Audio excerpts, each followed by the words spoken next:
Before you even start this video, you need to check out my Bayonetta video that I already have made on the channel. This is her father that I'm about to be talking about, Balder. And thanks to time travel shenanigans, Bayonetta and Balder's actually fought while he was young and while he was older. Don't ask, it's a time loop type thing. He's what you would call a Lumen Sage. He's a different clan from what Bayonetta's mama is. You know they can't stop two clans that are forbidden to be together. How much you want to bet the reason they didn't show Rosa's face is because they probably designed her exactly like Bayonetta, so they just covered her up with other outfits so you can't see her face.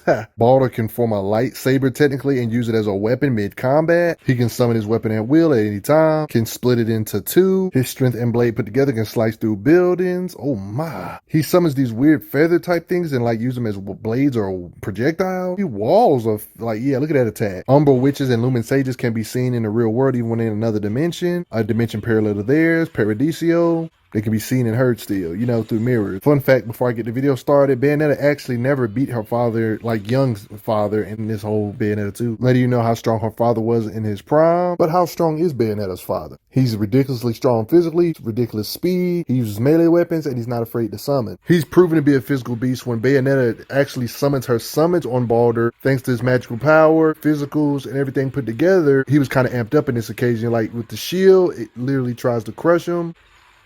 This is simply not going to cut it because Balder's too strong. When she summons other things to chomp on him, this being, he doesn't even bother to use shields in this particular occasion. And then he puts the shield up. This girl Bayonetta literally threw a satellite at him and he was okay after that. Buildings being thrown at him ain't gonna cut it either, even when she headbutts it at him.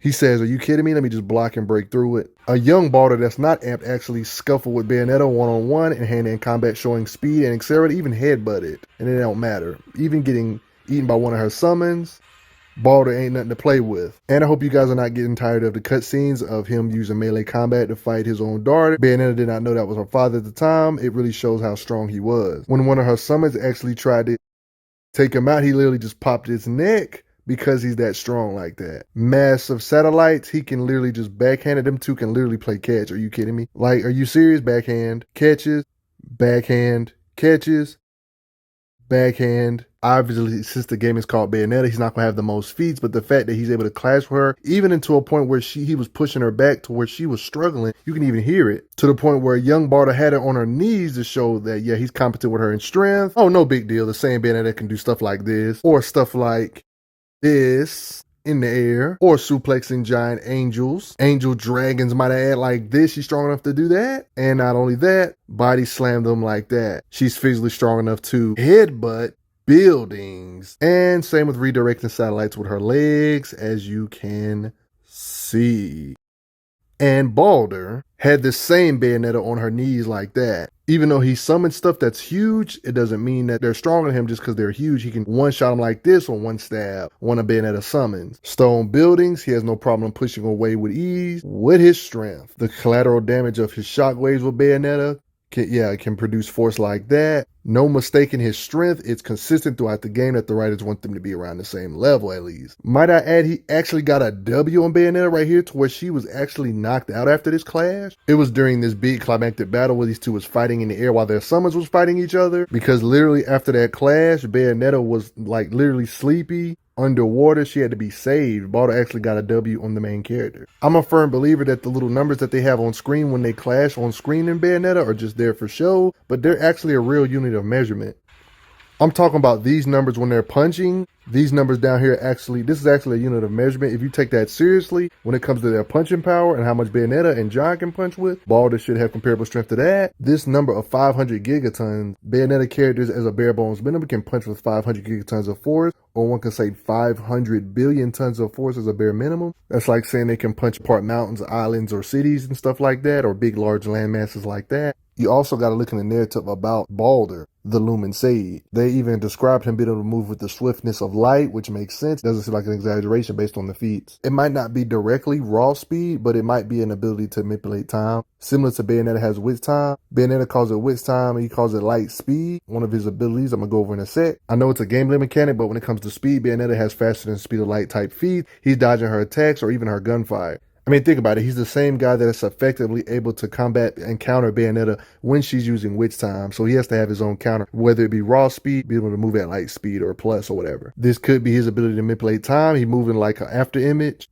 Yeah, we even seen him dodge beams to show his speed. Can literally attack with blinding speed. Bayonetta's bullets, he simply just counters it, like literally because of fighting speed, flipping in mid-air. He's definitely competent. Look what he does to Bayonetta with one arm in this occasion. More understanding of Balder's powers and abilities. It's described that Umber Witches drew their power from the darkness. That's why they have them infernal creatures. And the Lumen stages from the light. However, these powers were at their greatest during the full moon or at the peak of the sun's ascent. Kind of like Escanor from the Seven Deadly Sins. You don't want to fight him in the daylight. He's very versatile, not just his strength, but energy projection like that. Might I mention energy orbs like this? Or even bigger ones, like a Frieza Death Ball. And kind of can do some lightning too. He's not afraid of summoning literal spears. Yeah. Look at the size of this spear, yo. Can't tell how big it is? Look at the size of the spear compared to Bayonetta and them zoomed out. Zoomed all the way out. Balder can do his own wicked weaves, but the angels come through instead of like giant demon fists like from Madama Butterfly like Bayonetta does. Or straight up summoning fireballs. Looks like this guy could summon lava. He was able to call down freaking meteors though. This could be raw speed, but this could be just time manipulating abilities.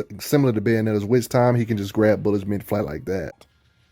To show the speed and redirect the bullets like that. I kind of already showed this already, but yeah, you can literally see it stops on the dime. Time manipulator abilities. Imagine trying to speed blitz somebody like Balder and stops the bullets right in front of you while everything's frozen, appears behind you, and the bullets are still going full momentum.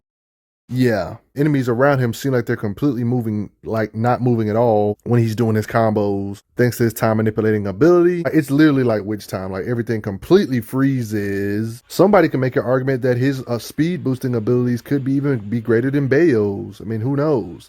That is her daddy. In the games, you might have heard something called the right eye or left eye. Balder contains the right eye of light because he's a lumen sage. The light is their best. But, you know, Umber Witches have the darkness, so they have the left eye of darkness. Stuff like that. You get what I'm saying? Yeah, it's a lot of lore when it comes to these things. They talk about how the god of the human realm had special eyes that could see all existence and happens across the earth. God of chaos. Aesir bestowed upon free will by giving them the eyes of the world. This also gave birth to the ideas of triumph, defeat, truth, and falsehood. All this stuff. The inheritors of the eyes of Aesir had been granted the power of creation. So if you get both, you get ridiculous power. That's basically what Balder was doing in the first game of Bayonetta. The reason why he was all powered up with one eye fighting Bayonetta and stuff. But Balder did have some achievement.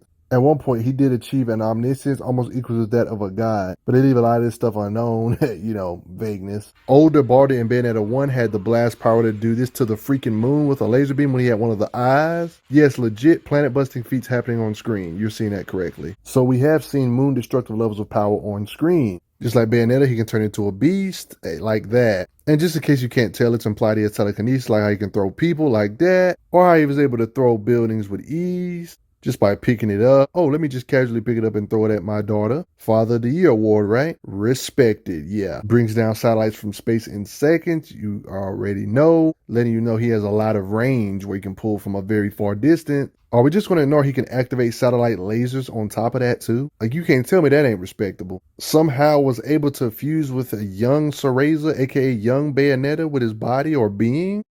Like, we are one, he says? Yeah, literally fusion. It's not that he needs their help, but he's been shown to call upon angels in the heat of battle, like some summoning jutsu stuff. You can kind of get an idea of how strong he is because he's definitely stronger than these summons, and these summons are huge, so it's showing their size don't matter. Even if your summons are weakening you, it's nice to have a little help sometimes. It doesn't change your power level, it just means you got help from other powerhouses too. The best idea to get an idea of how fast these characters really can fight is that one of these angels fought Bayonetta in just a couple of real-time seconds. And you know Balder can do this if these summons can do this. Bayonetta went down there to fight the boss battle before the helicopter had a chance of taking off. And by the time Bayonetta was done with this boss battle, the helicopter didn't even get a chance to take off. And before they could really grapple to the plane, the entire boss battle was finished and she was waiting for them. Like, that's ridiculously fast. Definitely faster than the speed of light type stuff. On top of that, when it comes to their raw power, you can get an idea of how strong Balder is by how big this angel was able to do, this whirlpool, all that water he was doing, all of that stuff. And it only keeps getting better about the power of these beings. This angel that Bayonetta has beaten up, showing that Balder is stronger than this, because Bayonetta never got like a true defeat on Balder, a prime Balder in his prime. It stated that this temperance angel in the hierarchy is proud enough to come as a tornado capable of swallowing an entire country. He can even summon beings that are something you would call temporary power up, or one can say outside help. He can't just summon it all the time, a demon. With the help of Bayonetta, he can summon this being known as Omni. Only time you see this come out is when Bayonetta and Baldur like literally dance together, implied that they can't do this on their own. You see their stuff just fusing together. You see it split down the middle. This super entity was able to beat the depowered Aesir god. In the lore, this being is directly stated to be omniscient, formed only from a miraculous unison of powers of Paradiso and Inferno, letting you know it's like a combined effort between Bayonetta and Baldur, united in the bond of father and daughter to finally summon an Omni successfully. You remember those famous gigaton numbers? This summon, when the numbers pop up, it's like ridiculous numbers like infiniton, like a number that doesn't exist. Are they trying to pull out infinite power? I mean, it is a god tier type character kicking the soul out of the god of chaos. Then you got top tier summons like Jubilees to the Creator, something he can't just summon at any time as well. We had to have both the eyes and stuff like that. This was at Bayonetta 1. Bayonetta actually had to fight this being, letting you know how strong Baldur is, because Bayonetta and Baldur are consistently stalemating each other in physicals. In the lore, when you dig deep into Jubilees, the true deity of the Paradiso reality, yeah, one of the most powerful beings in the game's universe. These are one of the few beings I don't even know if Baldur and Bayonetta technically could touch because of their status of being divine true rulers of the dimension. I said it before and I'll say it again. Make sure you check out my Bayonetta video to really understand how strong he is, to really see how deadly Baldur is. I mean, the Bayonetta video really covers a lot of things about the hierarchy of this universe as well. Being on par with Bayonetta, it's just stuff you gotta respect. How strong do you think Baldur is? I kind of hope they find a way to revive him in Bayonetta 3. But I also have to give a quick shout out to those that took the time to donate to the channel. Respect Baldur, the father of Bayonetta.